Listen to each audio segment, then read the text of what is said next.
Galactic News Network confirms the Veyrathi Hegemony continues its expansion march, and this cycle it has reached the Sol sector, the anchor said as the backdrop shifted to a clean tactical map, Earth highlighted in an indifferent blue. The Hegemony has officially added the blue marble to its menu of upcoming acquisitions, and early signals suggest the usual approach: bureaucracy over war. So far, our reports indicate they've acquired 43 planets without firing a single bullet. She paused. We've reached out to the Veyrathi Grand Registrar for comment, but as usual, we were told to file a Form 7G and wait 3 business days. Her eyes flicked to the scrolling docket, then back to the camera. We'll keep posting updates as filings develop. Stay tuned. The fleet did not arrive with fire.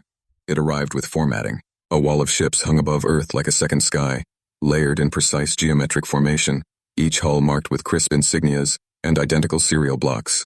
No erratic motion, no showmanship, no intimidation theatrics besides the obvious fact that a civilization capable of parking an armada over your atmosphere could delete your species before you finished blinking. Yet instead of a warning shot, instead of a demonstration, instead of the usual alien drama humans had always imagined, a document arrived. It came as a projection the size of a stadium, hovering over an ocean where satellites could see it from space. Lines of alien glyphs marched in perfect columns. Paragraph numbers, subsections, appendices, footnotes that had footnotes. At the top, translated into every major language on Earth, it read, "The Instrument of Harmonized Compliance, Extension by Pacification." Then, beneath it the greeting, "To the administrative entity or entities of planetary body designated, Earth." In the flagship's command chamber, Grand Registrar, Velcor, third seal of the Hegemony Expansion Division, watched the feeds with calm satisfaction. To his left stood War General Razvar, all hard angles and metals, a creature bred for battle who looked like he'd been insulted by the very idea of paperwork. To Velcor's right, clerks and auditors floated between consoles, their limbs moving in efficient rhythms, their eyes flicking through checklists and procedure trees. Razvar folded his arms. "We should strike. One city, one crater. They will stop thinking with emotion." Velcor didn't look at him. Emotion is irrelevant. They're mammals. Even mammals sign contracts. Razvar's jaw flexed. Or they fight. Velcor finally turned his gaze. "If they fight, you may have your fun. If they sign, we annex a living planet without spending ammunition." His membranes flicked with mild disdain. War is expensive noise. Paper costs almost nothing, and it preserves the planet's infrastructure, labor base, and extractable resources. A conquered world is most profitable when it isn't broken. Then he gestured toward the projection. "This is civilization, General. This is the Veyrathi Hegemony of SEALs. Paperwork is our highest form of dominance." The war general said nothing, but the silence had sharp edges. Velcor understood it. The military always did. They believed conquest was achieved with blood and steel. They believed fear won wars. They were wrong. Fear burned out. Fear turned into rebellion. Fear created heroes. Bureaucracy, on the other hand, created compliance. Velcor had overseen the annexation of 32 worlds personally, and his department had processed the surrender of 11 more. The pattern was always the same. A fleet appears. A contract is presented. The invaded species either signs, usually without reading, or refuses and gets disciplined until it begs for paperwork. Most signed. Some fought briefly, then signed. The hegemony did not conquer with bombs. It conquered with terms, taxes, quotas, labor allocation, resource management, education standards, cultural harmonization schedules. An empire built on the simple fact that everyone, eventually, got tired.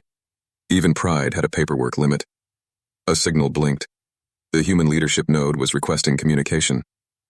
Velcor allowed himself the smallest grin and opened the channel. A human appeared on the main display. Not armored, not trembling, not kneeling. Just tired. Like every meeting they'd ever attended was one disaster away from an aspirin. His name, according to the translation tag hovering beside his face, was Loic Morel. "Grand Registrar Velcor," Morel said. "We received your instrument." Velcor inclined his head. "Then you understand your situation." Morel blinked, slow, like he was deciding whether to laugh or scream. "Oh, it was remarkably easy to understand. You'd be surprised how difficult it is to miss 1,000 warships blotting out the sun." Morel's words hung in the command chamber for a beat. Across the bridge, several officers exchanged uncertain looks, a few even scratching at their cranial ridges as if sarcasm might be dislodged physically. Even War General Razvar paused, momentarily wrong-footed. Velcor, who at least possessed a basic working file on human tone, let it pass with a thin, practiced smile. "Excellent," he said. "Then you will surrender. The instrument grants you continued existence under hegemony governance." Morel's eyes flicked sideways, likely reading something off camera. "Before we discuss surrender," he said, "we'd like to confirm the terms." Velcor's smile widened slightly. This was normal. Some species enjoyed pretending they had leverage. "You will become a compliant labor asset under hegemony administration," Velcor recited smoothly. "You will pay taxes. You will allocate resources as directed. All affiliations will fall under the hegemony charter. In exchange, your planet avoids destruction, and you receive access to approved interstellar commerce and stability." War General Razvar made a noise like he was choking on the word stability. Morel nodded slowly. "Okay, before we proceed," he said, "we have one request." Velcor held his hands behind his back. "Speak." "We want the full contract," the human said. "A copy, so we can read it." The command chamber went quiet. Even Razvar stopped radiating contempt long enough to look confused. Velcor didn't immediately respond. He stared at the human, searching for the performance. Sometimes species asked for the contract so they could pretend they were being dignified. Sometimes they delayed a few days to save face, then signed once they accepted reality. But humans had asked for a copy like it was normal, like they were choosing a bank loan. Velcor's clerks exchanged subtle signals. One auditor's membrane flashed the equivalent of amused disbelief. The war general leaned forward. "They think they can negotiate?" Velcor lifted a finger. The general shut up. He turned back to the screen. "You wish to read it?" "Yes," Morel said. "You understand the instrument is extensive." "We noticed." Velcor let out a slow, controlled exhale. Then he said, almost indulgently, "Your species is ambitious. Do you believe you possess the cognitive capacity to comprehend hegemony legal structure?" Morel's expression didn't change. "If your people were capable of writing it, we're reasonably confident we can find someone capable of reading it." Morel's casual disregard for authority created a palpable tension that burdened the entire command deck. For the first time, Velcor's indulgent mask slipped, replaced by the rigid, unnerving stillness of a predator realizing its prey has teeth. He drew a breath to retort, then thought better of it. Velcor considered. If he refused, the human could claim the hegemony did not offer procedural fairness. That created complications in the record, and Velcor did not rise to third seal by creating complications. Also, it would be funny. It would be funny to watch this planet of primitive mammals pretend to understand. The clerks could record the attempt. It would circulate. A charming little anecdote across the directorate. Another reminder of the superiority of order. "Very well," Velcor said. He made a gesture. A clerk initiated transmission protocols. The instrument, in full, was delivered. It arrived not as a simple file, but as a multi-layered archive containing primary clauses, conditional annexes, cultural assimilation schedules, compliance enforcement mechanisms, and 4 separate indices for cross-referencing definitions. Total length, 914,000 pages in standard hegemony pagination. Razvar snorted. "They'll drown in it." Indeed, a smaller civilization would have fainted. Morel watched the file size counter tick upward until it stopped at a number that usually defined the distance between stars. He squinted at the data packet details, and then looked back up. "I see. I'll clear my afternoon," Morel said, his voice perfectly level, as a slow, enlightened warmth spread across his face. The look of a scholar who had just been handed a lost library, or a child finding the golden ticket in a candy bar. To him, the staggering number of pages wasn't a threat. It was a vast, beautiful playground of possibility. Velcor's amusement returned. "You have a half-cycle." The human's eyes narrowed slightly. "Half-cycle." "Yes," Velcor said. "It is a generous allowance for primitive worlds. Do not exhaust it unnecessarily." The human nodded. "Understood." The channel ended. In the chamber, War General Razvar exhaled sharply through his nostrils. "This is pointless. They will not read it." "They will attempt," Velcor replied. "Then they will sign." "How long?" Velcor's mouth curved. "A few days, perhaps a week. They'll pretend they understood." He stepped away from the display and moved toward the administrative consoles, already picturing the signing ceremony. Earth would join the fold. The fleet would continue onward. Another world pacified without a single shot fired. Order maintained. He did not yet understand the danger of the phrase he had spoken so casually. Half a cycle. Because on Earth, a cycle meant something else entirely. And humans, as it turned out, were the kind of species that read the fine print. To the end. Day 7. Grand Registrar Velcor sat with the serene posture of a being whose entire species had evolved around waiting for ink to dry. The human planet had been given the instrument. The human planet would sign. The fleet would move on. This was the shape of the universe. A clerk approached, membrane flashing a polite status code. Progress report, Velcor said. The clerk hesitated. That was unusual. Clerks didn't hesitate. Hesitation was for rebels, poets, and war generals. They have not requested the ceremonial appointment, the clerk said. Velcor stared. Explain. We are monitoring their communications. They have assembled groups. Negotiators. Not exactly, the clerk admitted. They appear to be reading teams. Razvar, who had been pacing like a caged predator for a week, stopped mid-step. Reading, the general repeated, as if tasting poison. They're reading it. Velcor didn't answer immediately because his mind refused the premise. No species actually read the instrument. They skimmed the summary. They panicked. They signed. Sometimes they cried. None of them read 900,000 pages for sport. How many teams? Velcor asked. The clerk's membrane flashed again. We have detected at least 117 separate gatherings, distributed across multiple time zones. Razvar barked a laugh. They're splitting it up. Velcor felt something small and unpleasant crawl up his spine. Divide and conquer, Razvar added, amused now. Primitive, but effective. Velcor's eyes narrowed. Their comprehension will still fail. Maybe, Razvar said.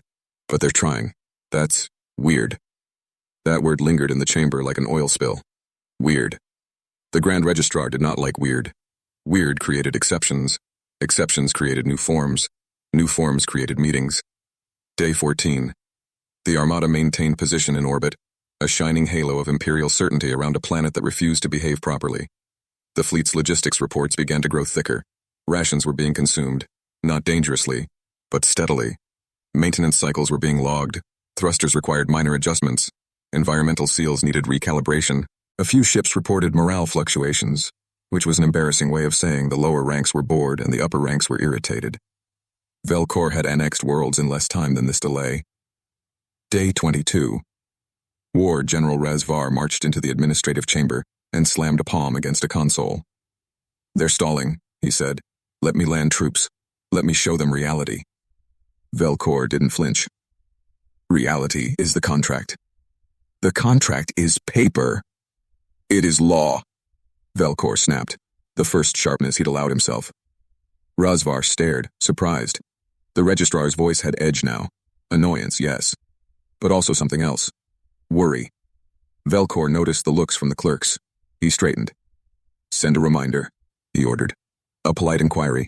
Request status. The reminder went out. The reply came back within an hour. Not a surrender date.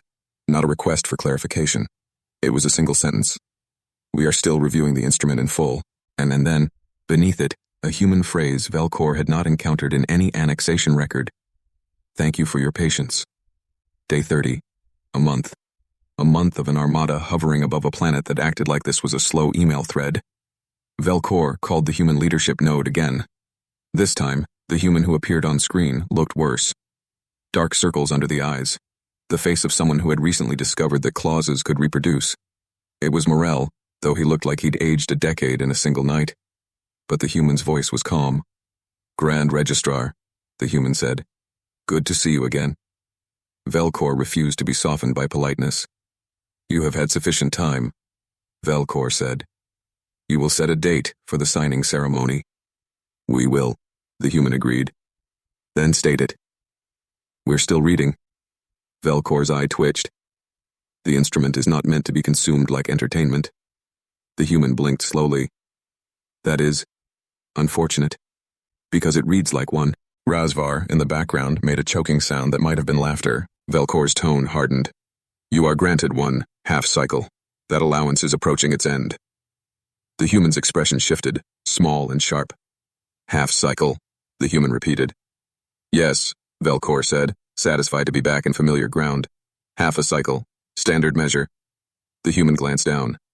Can you confirm the exact definition you are using? Velcor frowned. A cycle is 60 days. The human looked up again and smiled. Not a friendly smile. A smile that belonged to a predator that had found a weak seam in armor. That's interesting, Loic Morel said. Because on Earth, a cycle is 365 days. The command chamber went silent so fast it felt physically violent. Velcor held his posture. Your local terminology is irrelevant. The human's smile widened slightly. Except your clause doesn't say your cycle. It says... Morel lifted a screen toward the camera. Velcor saw the translation overlay. Clause 2. 1b. The species being exceeded shall be allotted a time period not extending beyond a half cycle of said species to review the instrument before signature. Velcor felt the floor tilt. Morel tapped the phrase of said species. Our cycle, the human said gently, like explaining something to a child. Not yours. Not the standard galactic cycle. Razvar stared at Velcor. Is that for real? Velcor didn't answer because he couldn't. He was looking at his own language, his own clause, his own legal structure, and the human was right. In the back of the chamber, 2 hegemony clerks exchanged a frantic, whispered look. Why do we even have that clause? We should have just sent the contract with a single ship instead of the armada. One hissed, his 4 hands twitching nervously over his console. You don't get it, the other replied, eyes fixed on the screen in disbelief. The armada was the display of power. Usually other species just sign the moment they see our fleet, but these humans, they are dangerously clever. 182 days, Morel said, still calm. We will use our allotted time responsibly. Velcor's mind raced for escape routes. He could deny the translation, claim error, but the clause existed in original text. It would be discoverable. It would stain the record. He could threaten violence. But threats invalidated consent in several annexations, creating a review board Velcor had no desire to meet. He could attack anyway, but to strike before the instrument was finalized would be a systemic heresy. The hegemony did not run on impulse. It ran on protocol. And protocol dictated that an unsigned world was not yet a target. It was a file in progress. To break that flow would be to invite the kind of internal audit that ended entire bloodlines. Razvar leaned in, voice low. Let me solve it. Velcor's jaw tightened. No. Morel watched them through the screen, reading their silence like it was another document. And just to be clear, the human added, we are on day 30. Velcor's mouth went dry. The human's tone remained polite. You still have 152 days to be patient? Then Morel nodded once. Thank you again for your cooperation, he said, and ended the call. The screen went dark. For several breaths, no one spoke.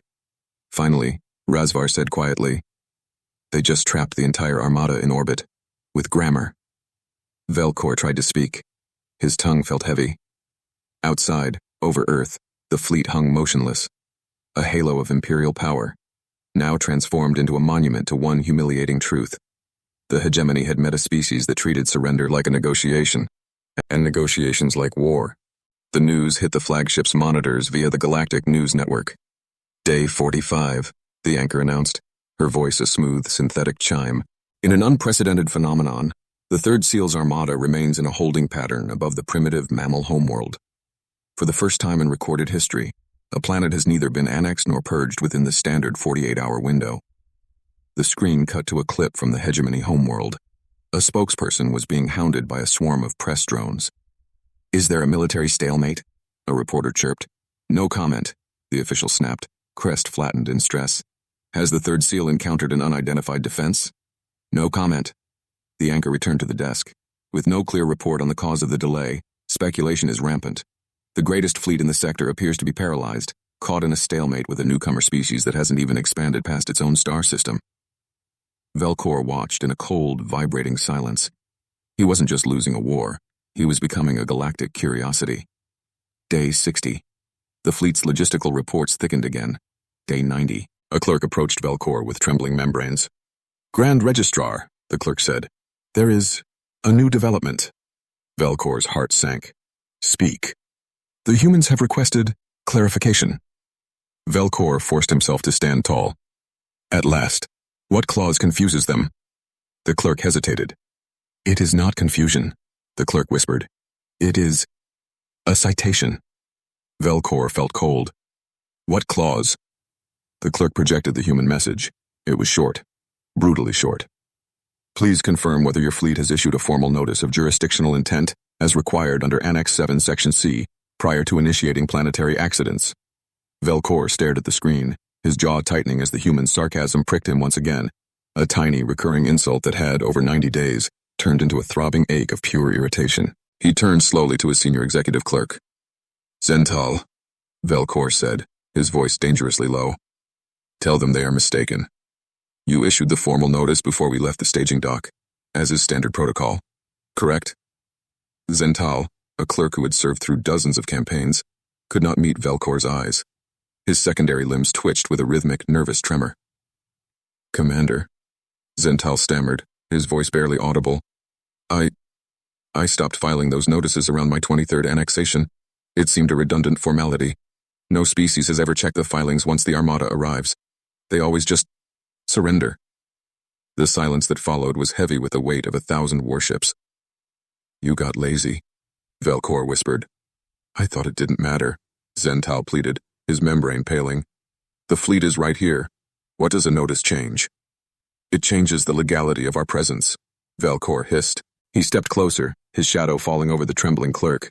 When we return to the Directorate, you and your entire lineage will be stripped of rank. You will be fired, every one of you. Velcor turned away from the cowering clerk, forcing his breath to steady as he shifted his attention back to the glowing citation on the main screen. The fury was still there, but it was being rapidly overtaken by a cold, calculating dread. He looked at the human's message, then at the empty field in the operation's digital log where the timestamp for the formal notice should have been. Razvar stepped up beside him, his gaze fixed on the same empty data field. The warrior's usual bravado had vanished, replaced by a quiet, dawning horror. Then the humans aren't just stalling, Razvar said, his voice barely a breath. If that notice was never logged, then by the code, we aren't an invasion force. We're just trespassers. Velcor's throat tightened. He couldn't even argue, because if they hadn't filed formal notice, then by the Hegemony's own rules, this entire invasion had not officially begun. The clocks weren't running, the jurisdiction wasn't established, and Earth, somehow, had noticed. The notice of jurisdictional intent was supposed to be a ghost in the machine, an automatic ritual. It was a digital stamp in the record so the universe could never accuse the hegemony of being uncivilized. On most worlds, it was filed the moment the fleet arrived, because conquered species didn't ask questions that forced you to check your own paperwork. On Earth, they did. Grand Registrar Velcor stood in the administrative chamber while the remaining clerks moved like anxious machinery through procedure trees. Zental had already been removed from the deck, his career over, but the mess he left behind remained. Consoles chimed, status lights blinked. A dozen screens displayed one horrible truth in slightly different fonts. The paperwork had a 90-day hole in it. A subordinate clerk stepped forward, membranes pale. Grand Registrar, we are attempting to backdate the filing, but the system won't accept the timestamp. The human citation has already locked the log. Velcor went still. Then we file it now. Fresh. But the queue, the clerk whispered, requires a confirmed designation of the target's representative entity. Zental never finalized the recipient list because the humans have too many governments. War General Razvar, who had spent months orbiting like a predator forced to sit in a waiting room, let out a low, disgusted sound. So, Razvar spoke, 1,000 ships, and we've been snared like a clumsy beast in a web of our own spinning, all because a clerk forgot to bait the trap. Velcor didn't look at him. Silence. But the general wasn't wrong. Earth's internal complexity had jammed a process that worked flawlessly on orderly civilizations. Velcor snapped. Use the designation provided in the instrument. The one Loic Morel is quoting back at us like a weapon. Transmitted immediately. The clerks complied. The notice filled the main screen in crisp, perfect glyphs. Notice of jurisdictional intent. Pre-accidents procedural initiation. Issued to the administrative entity, IES, of planetary body. Designated Earth. A subordinate clerk whispered, Grand Registrar. Annex 7 requires this notice to be delivered with a 72-hour acknowledgement window before any coercive action can be recognized as inaugurated conquest. Razvar barked. Acknowledgement? You need them to RSVP to their own death? Velcor ignored him. Send it. Let the clock start. The notice went out. 3 minutes later, Earth replied. Not with panic, not with threats. With a kind of polite, bloodless message that belonged in a mid-level accounting office, not a war zone. Notice received.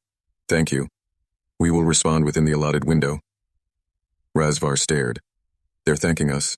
Velkor felt something cold in his chest. They're trained for this. He didn't mean soldiers. He meant the other kind. 72 hours passed. The fleet hung above Earth, still not officially allowed to do what it had come to do. The warships looked identical, perfect, disciplined. A flawless machine. And yet the machine was waiting for a reply email. Earth responded at the last possible moment. A single attachment. A formal demand. Velkor opened it. The first line made his membranes tighten. Pursuant to Clause 2.1, B, Notice of Jurisdictional Intent, we hereby invoke the permitted consideration period prior to signature. Razvar groaned.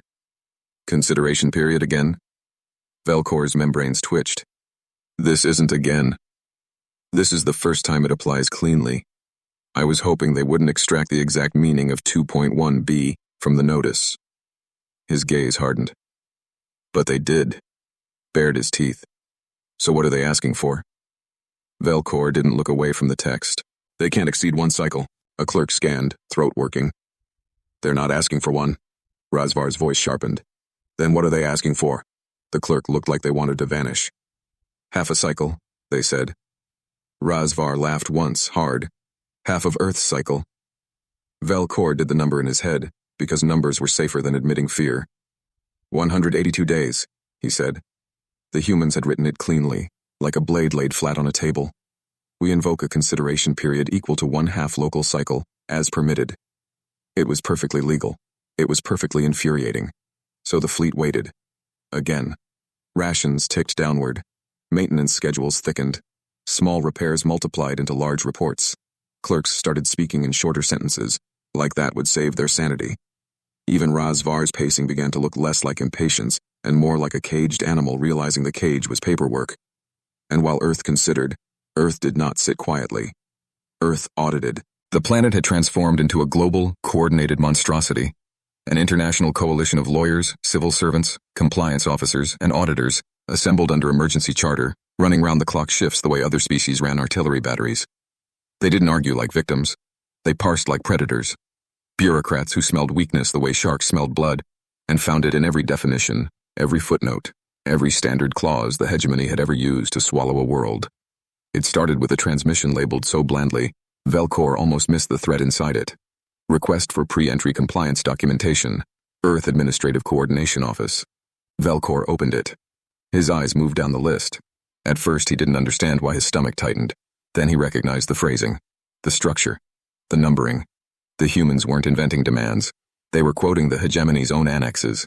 They requested atmospheric entry permits, orbital parking compliance, noise pollution declarations, unmanned drone flight licenses, hazardous materials registry, backdated occupation tax assessment, proof of insurance, property damage, personal injury, environmental harm, waste disposal compliance, declaration of non-interference with protected species. Razvar leaned over Velkor's shoulder. This is absurd. Velkor's voice came out thin. It's ours. The war general stared at him. What? These requirements are listed in our own pre-invasion administrative compliance annex, Velkor said, quietly, as if volume would make it less real. Razvar straightened slowly. So we wrote the rule book for conquest. Yes. And they're using it like a checklist. Velkor didn't respond. Because responding meant admitting something even worse. Earth wasn't resisting the hegemony. Earth was operating the hegemony. Clerks began assembling documents, certificates, clearances, waivers, the kind of packet that normally ended civilizations. The humans replied within hours. Thank you. Several certificates are missing. Velkor's eye twitched. Missing? A list arrived with humiliating precision. Interstellar Biosecurity Clearance, Form 19F, Cultural Artifact, Non-Interference Certificate, Atmospheric Contaminant Limit Approval, Civilian Orbit Proximity Waiver. A clerk approached, membranes trembling. Grand Registrar, Form 19F can only be issued by Hegemony Central Systems. Razvar laughed, but it wasn't humor. So we have to request permission to invade.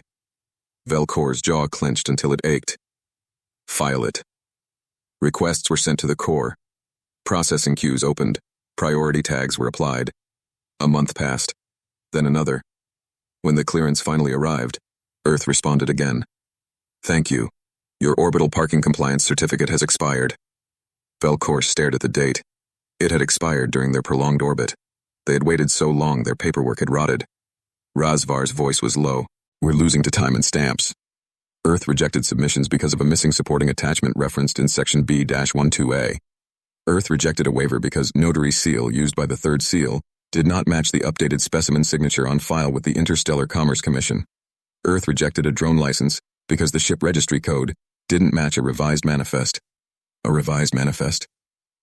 Velkor froze when he saw that one. Because the revision wasn't from Earth. It was from Hegemony Central, issued while they were still waiting. His own empire had updated the system mid-operation, and Earth had noticed faster than his clerks did. For 20 days after that, the administrative chamber sounded like a dying machine. Keys, chimes, error tones. Clerks whispering into each other's membranes like gossip could patch a broken protocol. Even Razvar stopped pacing and simply stood there, arms folded, watching the Empire's invincibility get shredded by version control. Then abruptly the human demands stopped. No new citations, no new attachments, no fresh kindly confirm. Silence. That was worse. On the 21st day, Loic Morel called. He looked rested. Not fully. Humans didn't get fully rested during war, but his eyes had a steadiness that made Velkor's membranes prickle.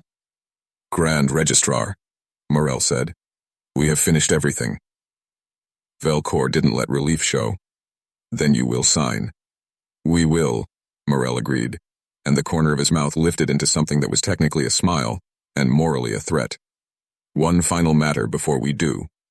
Velkor's inner organs tightened. What now? Morel's tone stayed polite, almost friendly, the way predators were polite when they were already certain. During our contract review, our team noticed several clauses marked with an asterisk, noting that, in the event of any dispute not explicitly governed by this instrument, the laws of the Veyrathi Hegemony shall prevail. He leaned slightly closer to the camera. Please provide your constitutional law book. Behind Velkor, a senior clerk made a sound like a cracked seal. Morel continued softly. We will be waiting for your arrival in our constituency hall for the formal signing. He held the smile, the kind of smile that didn't ask permission. Velkor's voice came out controlled. You wish to read our constitutional law. We wish to understand the structure we're joining, Morel said. Fully. Velkor felt something shift in him, something unpleasant and cold. The realization that humans didn't merely endure bureaucracy. They enjoyed it. He stared at the screen for half a beat too long, then forced his voice flat. Very well. You will receive it tomorrow. He cut the call abruptly. No closing protocol, no courtesy tags, no formal termination phrase. Just silence.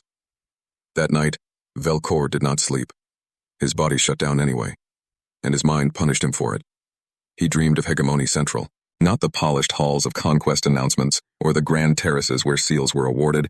He dreamed of offices, Loic Morel in the directorate, wearing a badge, walking through security with the casual confidence of someone who belonged there because the paperwork said they did, smiling politely, carrying a folder. A clerk tried to stop them. The human didn't argue.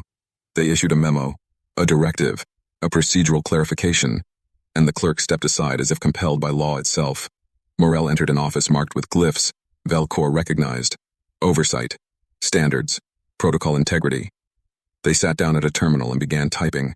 Not violence, not threats, just updates. Revised annexes, compliance reviews, new forms, new required acknowledgements, new definitions that turned optional into mandatory with a single line. The human issued memos like death sentences. Entire departments collapsed under updated procedure. Entire careers ended under revised annex. Or entire bloodlines vanished under compliance review. Velkor watched himself in the dream, standing helpless as the human smiled and said kindly, Thank you for your cooperation. He understood something in that nightmare that he had never fully understood in waking life. Velkor had always believed the Hegemony's bureaucracy was a weapon only the Hegemony could wield. But humans didn't need to invent a weapon. They only needed to understand yours, and then improve it. He felt something he hadn't felt since academy days. Fear. He woke with his membranes damp and his throat dry, staring into the darkness of his quarters as if it might contain a claws. And he knew the dream was not imagination. It was projection. A risk forecast. If Earth was annexed into the hegemony, Earth would not be governed. Earth would participate. Velcor sat up, breathing slow, and understood the most terrifying thing of all. You could purge a rebellious planet. You could discipline a defiant species, but you could not bomb a file document out of existence once it was valid. In the middle of the ship's night cycle, he left his quarters and made his way to the War General's private chamber. Razvar answered the door half-dressed, eyes narrowed and murderous with sleep. "Registrar," he growled. "If this is another form—" "It's not," Velcor said. His voice was low and tight. "It's a reverse invasion." Razvar stared at him, then stepped aside with visible irritation. "Please make it quick." Velcor entered. The War General's chamber was not decorated like a bureaucrat's. No awards, no ceremonial scripts, just weapons, physical and honest. Velcor almost envied that simplicity. "They asked for our constitutional law," Velcor said. Razvar blinked once, slow. So they can read it," Velcor replied. "So they can use it." Razvar scoffed. "Let them. If they annoy you, we land and crush them." Velcor's membranes flicked sharply. "No." Razvar's gaze sharpened. "No?" Velcor stepped closer. This occupation of Earth could be more harmful to the hegemony long-term than any battlefield loss. Razvar stared, then laughed, low and ugly. "You're afraid of paperwork." "I'm afraid of them in our system," Velcor said. "They don't treat bureaucracy as a burden. They treat it as sport. They will enter as an annexed entity and become a procedural tumor inside hegemony governance." Razvar's smile faded. "They're mammals with rockets. They're mammals with auditors." Razvar rubbed his face, exhausted anger mixing with resentment. "Then why don't we just destroy the planet?" Velcor exhaled, controlled. "Because it's too late." Razvar tilted his head. Velcor's voice hardened, every word an iron nail. "The whole galaxy knows why we are here. We offered accidents. We initiated procedure. We transmitted the instrument. We engaged in a compliance exchange. We allowed them to cite our annexes. We filed formal notice after delay." He looked at Razvar like a teacher explaining something to a slow student. "If we attack now, without completing the instrument, it will be seen as unlawful coercion. A breach of civilized protocol. The Council will open review. Not on Earth. On us." Razvar's jaw tightened. "And the humans," Velcor continued, "now know too much of our rules. If we attack, they will not die quietly. They will broadcast every procedural violation to every Directorate oversight channel they can find. They will die as whistleblowers." The War General held Velcor's gaze for a long moment, then said bitterly, "So we retreat." Velcor nodded once. "Yes." Morning came. Velcor contacted Earth with the most careful voice he could assemble. Morel appeared almost immediately, calm, waiting, as if he'd known the call would come. "Grand Registrar," Morel said, "we're prepared for your arrival in the constituency hall." Velcor forced a polite incline. "An urgency has called my presence back to the homeworld. Directorate matters. I will return for the signing after these issues are resolved." Morel's smile did not change. "Of course," he said. "Please provide the hegemony law book before you leave. We can read it in the meantime." Morel's request landed with that faint, polite smugness. Behind Velcor, something shifted. General Razvar had been silent for months, enduring delay like a starving beast enduring a leash. That sentence snapped the leash. "That expression," the War General growled, voice low and serrated. "The one you wear when you think you're clever." He leaned closer, letting the threat fill the space between words. "Do not mistake our patience for permission. You think you can disrespect the hegemony because you've buried us in filings. Do not forget what's standing above your sky." Morel's eyes moved to him. He didn't flinch. He didn't blink fast. The smile remained, but it thinned, like a blade being drawn. Razvar leaned closer, letting the menace show. "Be careful, human. Paper does not stop plasma." For the first time, Morel's tone changed. Not louder, not angrier, just colder. "You can do that," Morel said softly. "You can choose violence. You can try to burn a world and call it efficiency." He paused, and the calm in his voice felt suddenly like a warning siren buried under velvet. "You think you're teaching us fear? General, we were born in it. For 1,000 generations, before we wielded pen and paper, blood was the only ink we knew, and the soil was our only ledger. We didn't become bureaucrats because we forgot how to fight. His voice stayed calm, which somehow made it worse. We became bureaucrats after we learned exactly what fighting costs. A fraction of a smile returned, but it wasn't pleasant anymore. We became bureaucrats because it was cleaner. Silence sat between them, heavy and clinical. Velcor felt his membranes tighten. Not because Rezvar had threatened violence, because Morel had answered it without flinching. Rezvar's jaw worked, as if he wanted to speak, and realized he'd stepped into a room where the human already knew every exit. Velcor reclaimed the frame with effort, forcing his voice level. That remains to be seen, he said. But as you know, I am in a hurry. We will continue this later. Morel held his gaze through the camera, polite again, as if nothing had happened. Of course, he said. Velcor cut the call. The armada turned. Thrusters ignited. 1,000 ships adjusted formation, not in triumph, but in retreat so disciplined, it almost looked like pride.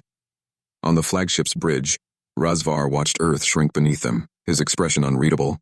Velcor stood rigid, hands behind his back, and tried to convince himself this was victory. He had saved the hegemony from contamination. He had prevented the worst-case scenario. He had stopped the human badge from walking into Directorate Central. But as the fleet left orbit, his console chimed. A final message from Earth, automatically logged as a courtesy follow-up. It contained no threats, only a single line. We will remain available for rescheduling.